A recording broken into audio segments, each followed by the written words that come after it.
You got to take it 1 week at a time because we were looking at this stretch. Oh my God, it's so difficult. Look at all the metrics telling us it's difficult.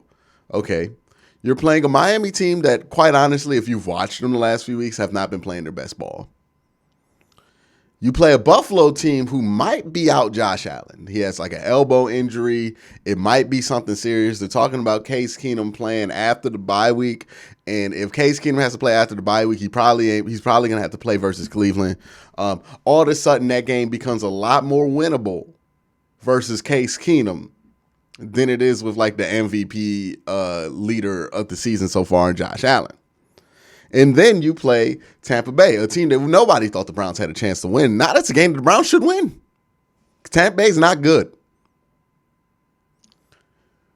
We have to take these seasons week by week because, as I said in the offseason, you never know what teams are going to be going through when you play them.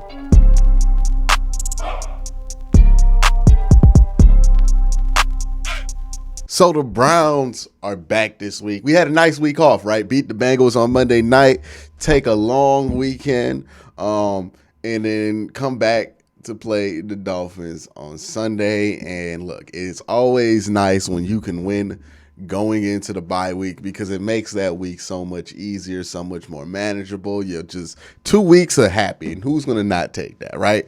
But now back to business.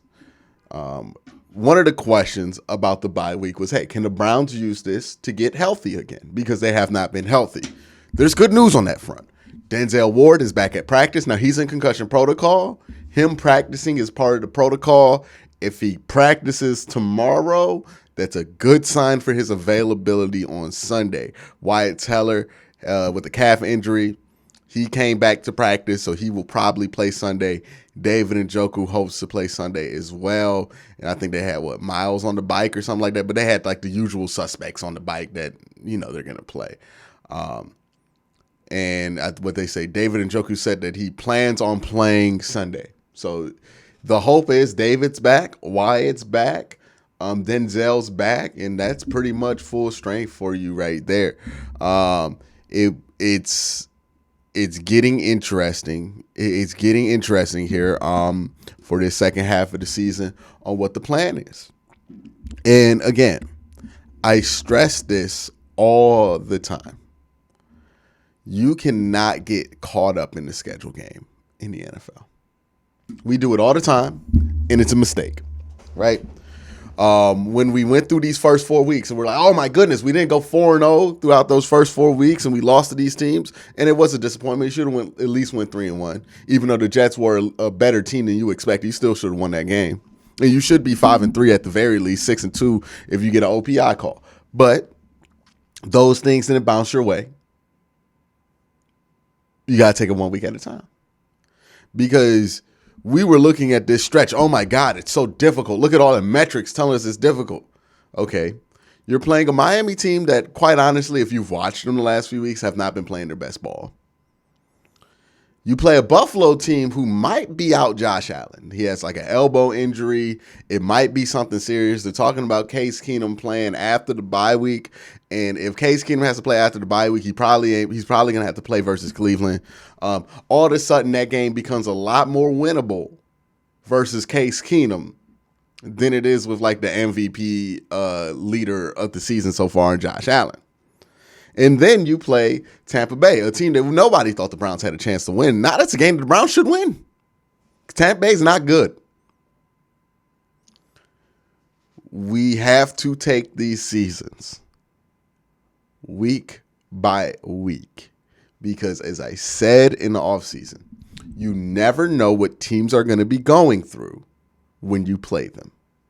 We always assume when we play the schedule game that team's going to be exactly what everybody imagines that team to be in the offseason. But that's not who teams are, even the good teams. They're that for maybe 12 weeks of the season, but they're not that for 7. That's why nobody has ever went undefeated since like the 70s. It's because it's very hard to be the same team every single week, even if you're a great team.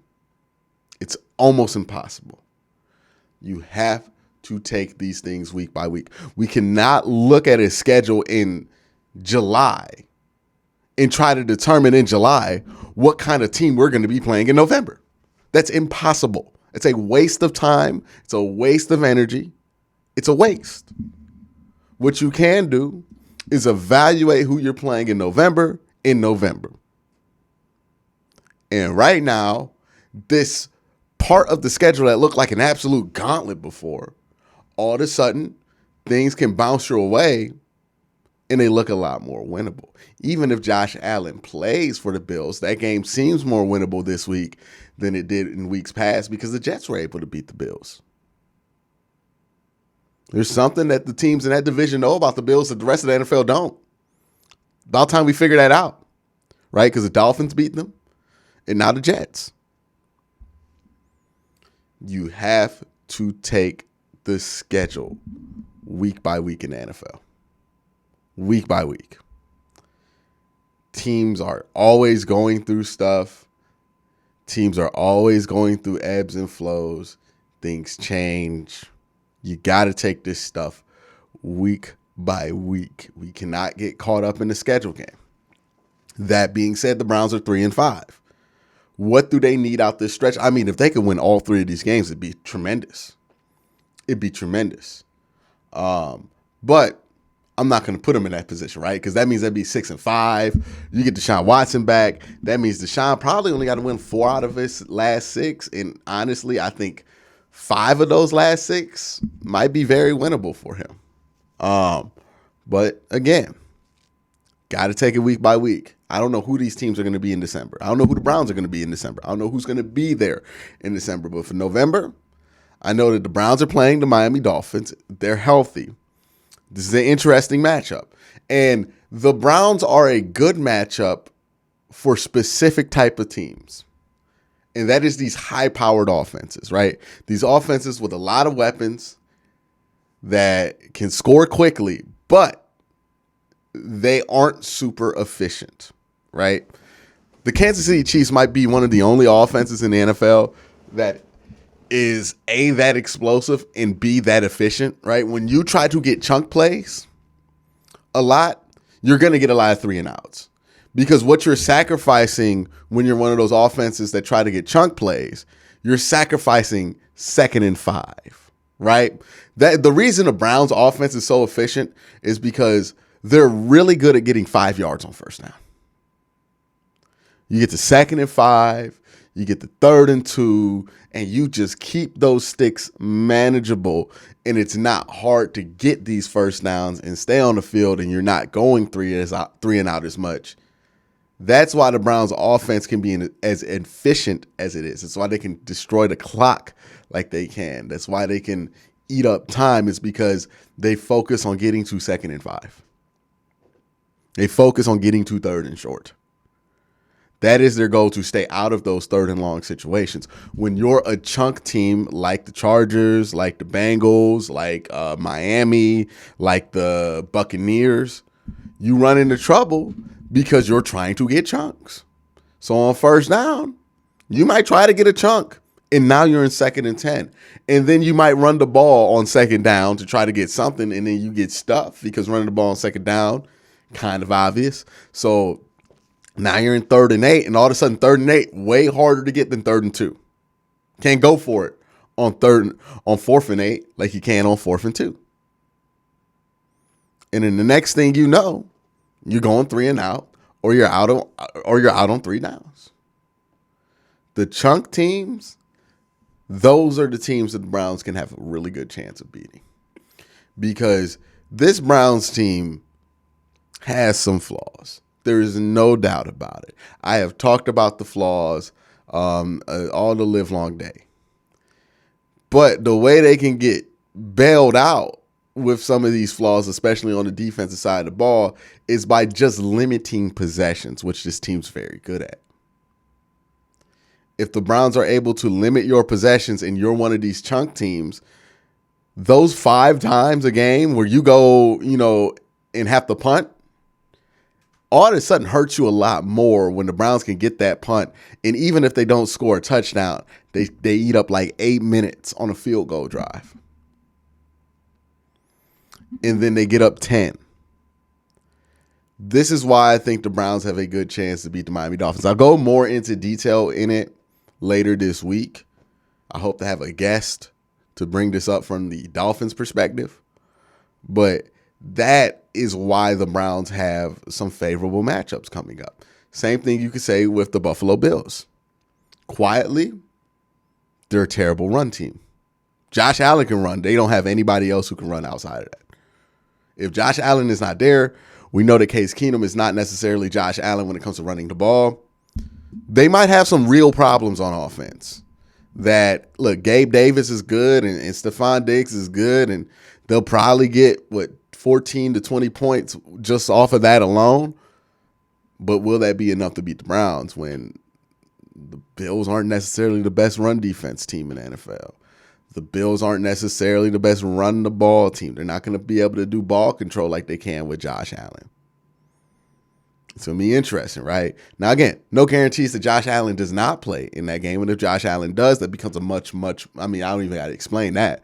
But there that is. And then the Buccaneers are a bad team that needs chunks that also can't run the ball. If there's a team that you should circle wide on your calendar, you cannot lose that game. It is unacceptable for you to lose. That is the game. I don't care that it's Tom. You cannot let Tom hang around. That is a game that you should win. And then all of a sudden you get Deshaun Watson back. And you look at those teams, you look at what they have done so far, and you're confident that you can beat those teams with the better quarterback. Even the Ravens, even the Bengals, right? I don't feel like the Browns are going to drop 2 games to the Ravens. Feel like they're due for one. The Bengals, we'll see, man. We are a matchup nightmare for the Cincinnati Bengals. Imagine that with a better quarterback. It's a problem for them. We'll see. We'll see. But what I am here to say is that those of us who have pronounced the season dead 4 weeks ago, it's kind of back on, man. It's kind of back on, right? Cincinnati's in this weird spot where it's going to be very hard for them to win the division just because they're 0-3 in the division right now. Pittsburgh stinks. And the Ravens have been very inconsistent. Things are wide open. 10 wins probably wins the division. 10 wins are still on the table for the Cleveland Browns. It's going to be an interesting season. None of it matters if you can't get 2 out the next 3. None of it matters if you can't get 2 out the next 3. Well, I mean, maybe if you get 1 out the next 3, you still technically are alive because you can win out with Deshaun and get to 10. But none of it realistically, you probably want to. You would love 3. 3 would be amazing. 3 would be what it is. You know what I mean? 3, and we back. We might be in first place with 3. But 2, we all right. 1 out of these next 3s, we are technically still alive. We lose all 3, well, it becomes about 2023. You know what I mean? Just becomes about next year at that point. But that is the situation. That is the state of the Browns coming out of the bye week. Let me know what you think about this team going forward. Y'all have a great day. Have a good night.